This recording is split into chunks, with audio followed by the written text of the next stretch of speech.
홍준표 대표한테도 한마디 하시죠. 왜? 그만 나오라고. 그거는 그만두면 진짜 할 일 없는 사람. 정영진 축의 매불쇼. 네, 격주로 만나고 있는 수요 난장판 네. 오늘도 세 분과 함께 하겠습니다. 먼저 이재호 대표님 나오셨습니다. 어서 오십시오. 반갑습니다. 네, 반갑습니다. 그래 댓글에 욕 좀 안 하게 하세요. 욕 안 먹게 하세요, 그러면.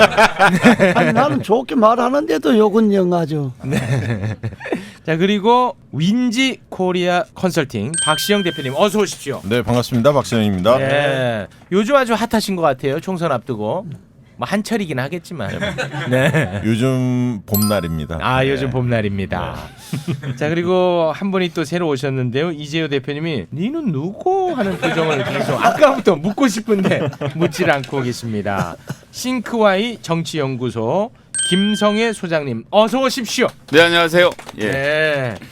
오늘 이제 워낙 이제 말들이 많은 분들이기 때문에 네. 룰을 좀 정하겠습니다. 지금도 봐봐. 야, 룰 정한다고 되는 거 한 번이라도 봤니? 무조건 오늘은 아뭐 계엄령 내린 거. 예, 엄격하게 룰을 적용합니다. 첫 번째, 1분 이상 발언 못해 한 사람이. 그리고 좀 재밌다 싶으면 15초 추가해드립니다. 그리고 남이 얘기할 때 말 끊기 없기. 말을 겹치면서 들어오면 무조건 퇴장. 정확하게 적용합니다. 말아먹지 말라 이 말. 그렇지. 네, 자 오늘 엄격하게 적용을 한번 해보겠습니다. 그럽시다. 네, 자 지금 뭐 총선 앞두고 정치권 요동치고 있어요. 네. 뉴스 많이 쏟아지고 있고 우리 이재호 대표님 관련해서 그러면 미래통합당 이야기부터 한번 해볼까요? 예. 이번에 그 어렵게 또 성사가 되지 않았습니까? 분위기는 일단 좋죠. 그렇습니다. 일단 네. 통합은 했으니까. 네, 근데 그 유승민 의원이 참석하지 않아가지고 그게 약간 좀 빗발했다는 얘기가 있어요. 큰 의미는 없습니까? 큰 의미 없고 왜냐하면 버리고 가면 됩니까? 아니 그게 아니라 그 당에 유승민 의원하고 같이 하던 당의 의원들이 다 들어왔기 때문에 유승민 의원도 뭐 그날 참석 안 했다 뿐이지 통합을 반대한 건 아니니까. 1분 딱 지났습니다. 자, 그럼 박시영 대표님께 제가 여쭤볼게요. 박시영 대표님. 이재호 고문 생각이고요. 제가 여쭤볼게요. 유승민의 불참, 뭐 세간에 떠도는 걸 제가 정리해봤는데 네. 첫째는 이제 삐쳐서 안 갔다. 그리고 네. 둘째는 친박 유권자들을 위해서 배려 차원에서 안 갔다. 선택해야 합니까? 네, 세 번째는 황교안 떨어질 때까지 네. 숨 고르기 중이다. 아, 어떤 게 맞습니까? 보기에 꼭 골라야 한다면 1번에 가까운데 제일 큰 거는 배신감이에요. 배신감. 그 배신감이 새로운 보수당 과거에 유승민 계열이라고 하는 하태경부터 시작해서 이 사람들에 대한 배신감이 있습니다. 왜냐하면 유승민은 원칙주의자인데 몇 가지 원칙 제시했죠. 그러면서 사실은 선거연대 후보 단일화 쪽으로 방향을 잡았었는데 다른 의원들은 살아남기 위해서 통합을 원한 거예요. 그러니까 본인 뜻과 배치되는 형태로 협상을 계속 밀고 나간 겁니다. 네. 그러면서 유승민이 단독 면담을 요구했죠. 황교안과. 근데 황교안은 거부했죠. 끝까지 나타나지 않았습니다. 그래서 두 가지 키워드로 정리할 수 있는데 유승민은 자기 계파들에 대한 배신감. 두 번째는 황교안에 대한 적의감, 적대감. 이 두 가지가 있는 겁니다. 그래서 유승민은 선거운동 기간 동안에 적극적으로 나서지 않을 것 같습니다. 판은 깨지지는 않는군요. 판은 깨지지는 않죠. 판은 안 깨지고 어떻습니까, 대표님이 적절한 분석입니까? 뭐 사람에 따라 저렇게 생각할 수도 있는데 꼭 그런 건 아니고 꼭 그런 건 아니에요. 그 왜 안 나왔다고 생각하세요? 뭐 그냥 안 나온 거지. 선약이 있어서. 선약이 있었어. 선약. 아니, 의원 내부에서 그래도 우리 김성애 소장님이 현재 정보력은 제일 좋아요. 제일 좋아. 네, 그러니까 우리 정치연구소니까. 네, 김성애 소장님 친한 분들도 워낙 많고 그래서 이분 의견을 들어보는 게 좀 좋을 것 같습니다. 저는 뭐 탄핵 전 박근혜 당으로 다시 뭉친 거라고 보고요. 거기에 이제 이현주 의원은 하나 양념친. 네, 뭐 그게 다죠 뭐. 그리고 네. 이제 박시영 대표님 분석에 저는 전적으로 동의하고. 그러니까 세력이 없이 협상을 하면 안 되는데 유승민 대표가 협상 대표였지만 자기의 힘이 없었잖아요. 그리고 황교안 대표는 힘은 있는데 명분이 없었고. 그 황교안 대표 입장에서는 명분이 없으니 만나면 싫은 소리 들을 거니까 안 만나고 짠 거고 너 없이도 상관없다라고 한 거고. 유승민 대표는 나 없이 니들이 개혁이란 말을 쓸 수 있나 한번 보자 그러고 짠 것 같아요.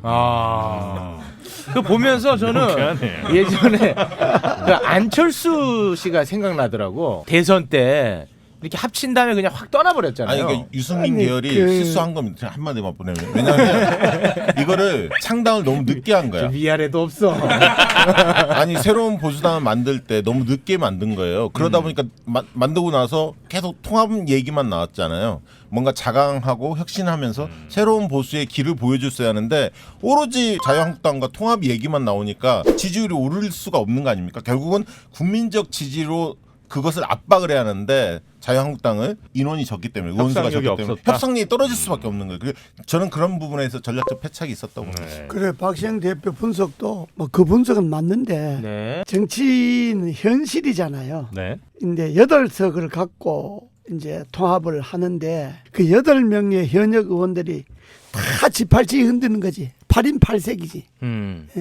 그러니까 유승민 의원이 가장 큰 실패는 뭐냐? 네. 그 8명을 하나의 이념과 하나의 방향으로 뭉치지 못했다는 거.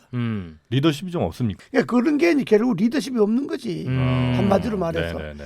근데 만약에요 유승민 계열이 똘똘 뭉쳐서 만약에 7%나 10% 정도의 당 지지율이 나왔다. 만약에 나왔다고 치면 한국당이 저런 태도 못 보입니다. 아. 왜냐하면 선거 연대 해야 돼요. 안 하면 자기들 다 떨어지거든 수도권에서.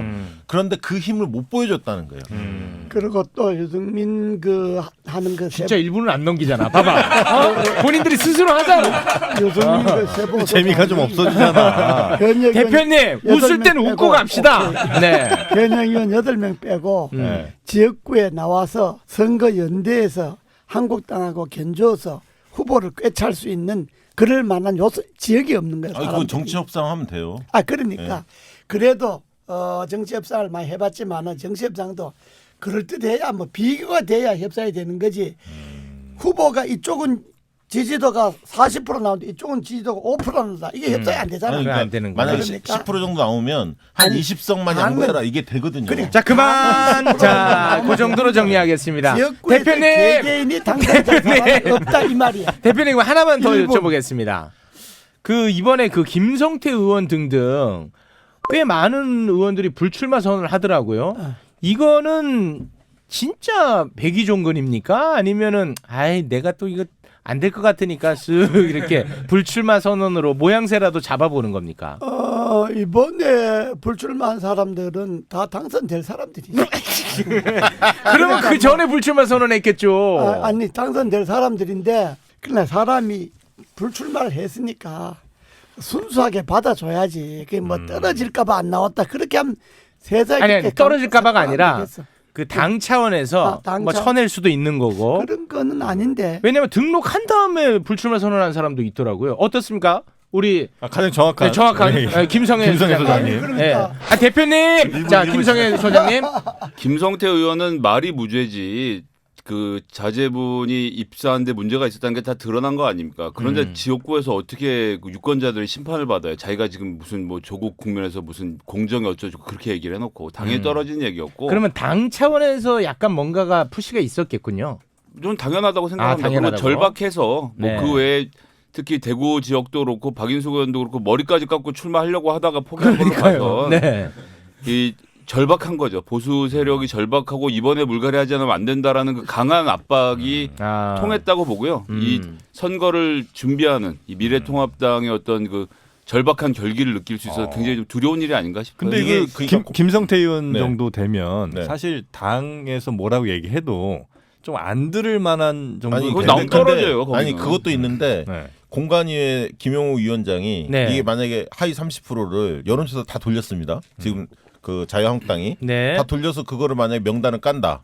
그러면 불명예잖아요. 거기에 포함된 의원들이라고 저는 추정합니다. 사실은.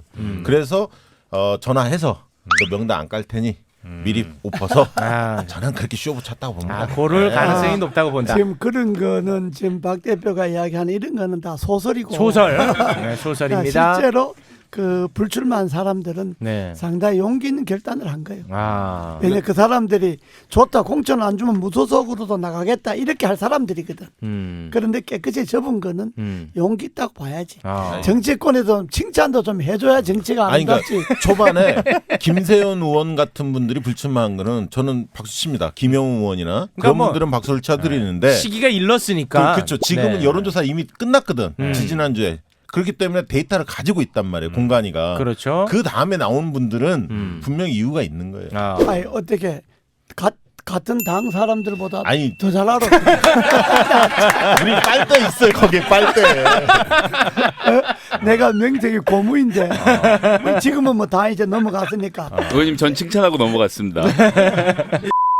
우리 그 매불쇼에도 나온 바 있었던 네. 김남국 변호사가 뜨거운 감자로 지금 부상하고 있어요. 그 사람 왜 나왔어? 아 대표님 누군지는 아세요 혹시 김남국 변호사? 잠깐 계셔보세요. 알지. 네, 서울 강서 갑 지역구가 지금 굉장히 뜨거운 감자로 올라오고 있는데 왜 그러냐?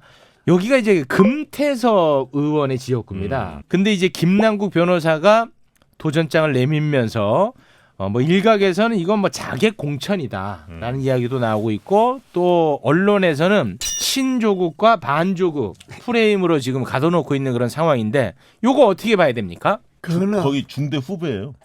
그런데 예. 김남국 변호사가요? 네. 네, 잘 아는데. 잘 알아요. 그래 거기는 금태섭이 이제 첫 번째는 경선자가 없었잖아. 금태섭이 하나였잖아. 네. 근데 추가 공모를 받아서 김남국이를 집어 넣었는데 그건 민주당이 잘못한 거야. 잘못한 겁니까? 왜 잘못한 거냐? 얘가 있잖아. 지난 20대 때 박근혜 대통령 할 때 소위 막 우리 쪽에서 박근혜 대통령이 비판하거나 그 당시에 박근혜 정부가 잘못한다고 이야기했던 당내 사람들을 다 쳐냈잖아. 이재호부터 시작해서 다 찍어냈잖아. 그 결과 지금 그 정부가 어디에서 탄핵 이건 맞고 쳐내는 건 감옥 가고 있잖아. 아닌데요?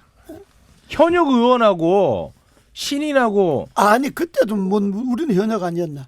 그게 그러니까 아니라 쳐내는 건 아니에요. 자기네들 당내에서 1분채요. 1분채. 당내에서 자기네들 당내 권력을 비판한다고 그래서 공천에 불이익을 주면 그건 부메랑이 이게 돼서 왜 그러니까 자, 정부는 1분 뭐야. 지났습니다. 박시영 대표님. 지금 자, 언론들이 1분 지났습니다. 박시영 대표님. 진짜 언론들이 장난을 치고 있는데요. 왜냐하면 추가 공모를 했잖아요. 네. 근데 추가 공모를 여기 금태섭 지역만 한 게 아니라 전국에 80군데가 넘어요. 80군데를 혼자 했습니다. 단수 후보로 있는 국회의원이라든가 원외위원장인 경우에는 추가 공모를 일제히 다 했습니다. 네. 여기만 한 게 아닙니다. 그래서 자객 공천이라는 말도 안 되고요. 두 번째 그러면 추가 공모했는데 예를 들면 김남국이 도전했다? 도전할 수 있죠. 누구나 도전하게 돼 있었는데 민주당 룰에는 권리당원의 투표에 의해서 50%가 반영되고 일반 시민들 50%가 반영됩니다. 그러면 네. 권리당원에 있어서 아무래도 지역구 의원이 4년 동안 갈고 닦았기 때문에 훨씬 더 유리합니다. 네. 만약에 일본. 아니 잠깐만. 아직 안 됐어요. 김남국 변호사는 거기에 지역 기반도 없습니다. 만약에 거기에서 김남국 변호사가 승리한다면 경선에서. 경선에서 네. 금태섭 의원이 그 지역의 유권자로부터 신뢰를 못 받기 때문에 그런 겁니다. 네. 1분 지났습니다. 박시영 대표가 민주당 편을 많이 드네. 근데 거기는 그 지역은 누가 뭐래도 금태섭 의원을 혼자 처음에 공천했으면 추가 공모를 안 받아야지. 아니 그냥 전국적으로 다 했다니까요. 그러니까 모든 그러니까 자객 공천이라고 하려면 형식이요. 자객은 뭡니까? 고용이 돼야 자객이거든요. 그렇잖아. 자객이란 말은 누군가 고용해서 죽여달라고 하는 거지 자기가 가는 게 자객은 아니잖아요. 그럼 민주당이 자객을 고용할 것 같았으면 추가 공모하기 전에 야 그냥 너 신청해라 해서 그냥 집어넣었으면 돼요. 단수 공천을 발표할 필요가 없었다고요. 단수 공천 발표된 걸 보고 정치진인 김남국이 여기 가면 해볼 만하다고 판단해서 간 거지. 그 왜 개인의 의지를 당의 명령인 것처럼 포장하는 것 자체가 아무런 근거가 없고 그다음에 뭐 나머지 이제 뭐 말씀하신 대로라서 그리고 조국 때 아니다 이것도 사실 말이 안 되는 게 김남국 변호사가 종편이고 뭐가 엄청 나가잖아요. 네. 토론에. 요즘 조국 국면이었잖아. 그러니까 나가면 조국 변호를 하는 일이 많긴 했지. 근데 그렇다고 해서 그럼 내가 저기 가서 저렇게 해서 되겠다 그렇게 생각해서 출마를 해서 동네에서 되겠냐고요. 안 그것보다는 이제 조국 백서라는 것을 우리 김남국 변호사가 함께 하고 있기 때문에 그래서 아마 그 얘기가 나온 거죠. 변호사로서 법률적 내용을 한번 정리하는 30초만. 정도인데 그게 무슨 그 민주당 지지자들이 금태섭 의원에 대한 불만 지점이 언론이 지금 잘못 보고 있는데 조국 문제에 대해서 입장만 가지고 비판하는 게 아닙니다. 잘못 생각하고 있는데 뭐냐면 한국당의 문제점이라든가 발목 잡기, 국정 운영에 대한 발목 잡기라든가 잘못했을 때 이분은 금태섭 의원은 한 번도 나가서 싸운 적이 없어요. 네. 그러니까 그런 밖의 문제들에 대해서 싸우고 또 내부에 오만하거나 자만하거나 잘못된 행태에 대해서 또 견제하고. 쓴소리하고 이런 것들이 균형 있게 있었으면 금태섭 의원에 대해서 당원들이나 지지자들 그렇게 분노하지는 않을 겁니다. 오히려 용기 있다. 본인도 되돌아볼 필요가 있다는 거예요. 본인이 어떻게 네. 4년 동안 보냈는지를. 그러면 하나 여쭤보겠습니다. 세 분에게. 그런데 아니 대표님, 자 야, 조국을 대표님. 등려하고 나서면 표가 안 와. 아 그래서 그거 여쭤보려고 그랬어요. 만약에 둘이 이제 그 경쟁할 거 아니겠습니까? 그러면 이 결과에 따라서 혹시 표가 확 잃게 되거나 그런 결과로 이어지진 않을까? 이게 지금 전략 공천이 아니잖아요. 아 그거는 상관없는 겁니다. 그러면 경선이잖아요. 그리고 저는 누가 될지는 모릅니다. 훨씬 그렇죠. 더 김태섭 의원이 지금 현재는 유리하죠. 유리하다고 봐요. 인지도도 높고 훨씬 현역 그렇죠. 의원이고. 당원 기반도 훨씬 센 거고. 네. 근데 만약에 금태섭 의원이 진다면 김남국 변호사가 이긴다면 이거는 네. 그만큼 지역의 당원과 지지자들한테 마음을 못 얻은 거예요. 그거를 조국 문제로만 얘기하면 안 돼요. 그럼 지역 이거를 일도 제대로 못했다고 봐야 하는 거예요. 그렇게 됐을 때 언론에서 이거를 뭐 악용하거나 이용하지 그건 않을까요? 어떻게든 악용할 아 겁니다. 어떻게든. 근데 이거는 저 하나만 말씀드리면 신인 가산점이고 목을 좀 복잡하게 생각하시는데 예를 들어서 금태섭 의원이 지역구 관리를 엉망으로 해서 하위 20%가 돼 있는 상태라고 가정하고 그다음에 김남국이 받을 수 있는 걸 다 받아서 상위 20% 가산점을 받는다고 생각해도 김남국이 현장에서 여론조사하고 권리당원 투표에서 40%를 얻어요. 40%를. 근데 지금 생짜 아무것도 없는데 권리당원 명단도 없는 사람이 가갖고 40%를 받는 게 이게 가능하다라고 생각하면 자기 공천이 말이 되는 건데 전 뭐 김남국 변호사를 좋아하긴 하지만 사실상은 이런 정도로 가서 붙는 건 이거 불리해도 너무 불리한 거예요. 마치 신인한테 되게 경선을 쉽게 풀어주는 것처럼 민주당이 설명하고 있지만 사실상 불가능해요. 미래- 40%를 네. 어떻게 받아요? 야당에서 얘기하는 거는 혹은 생각하는 건 그런 것 같아요. 그러니까 김남국 변호사가 그 조국 백서라는 걸 이제 쓴 사람인데 그 사람이 마침 조국을 비판한 금태섭 변호사 쪽에 이제 보내니까. 아니, 그러니까 보냈다는 보낸 게 아니죠. 그러니까 그건 이제 야당 생각. 벌써 야당 빠져 있어. 야당 생각. 조선일보 그만 보세요. 조선일보. 그러니까 야당. 네. 추가 공모를 하지 않고 공모할 때 야. 김남국 계속 출마를 준비하고 있었거든요. 진짜 공모할 난장- 거 전에 진짜 난장파이네. 그냥 넣으면 되는 거야. 그러니까 추가 야당 공모 전에. 생각이라니까. 야당 생각엔 그럼 김남국이라는 사람이 당과 아무 상의 없이 갔겠느냐. 야당 생각입니다. 재차 말씀드립니다만. 그러니까 당에서 얘기를 했는데 당에서는 그러니까 조국으로 상징된 사람과 조국 반대로 상징된 사람 그쪽에 보냈다는 거죠. 그러니 자객 공천 아니냐. 그리고 아마 당원들에게도 이미 작업을 다 해놔서 야당 생각 한 번 더 얘기해. 이게 바로 야당 생각이라는 겁니다. 자 여기서 하나만 더. 내 생각인데. 당원에게 작업을 한다는 건 음. 권리당원이나 일반 여론조사를 그러니까 권리당원한테 문자를 보내서 여긴 우리가 금태섭 대신 김남국을 보냈으니까 잘 좀 봐주세요라고 했다는 겁니까? 불가능해요. 아니 만약에 그게 꼬투리 하나라도 잡히면요. 지금 보수 저한테 저보고 얘기하지 마시고요. 야당 그게 뭐 말씀하세요. 야당 네. 공에게 하나만 잡히면 그 가만히 있겠습니까 지금?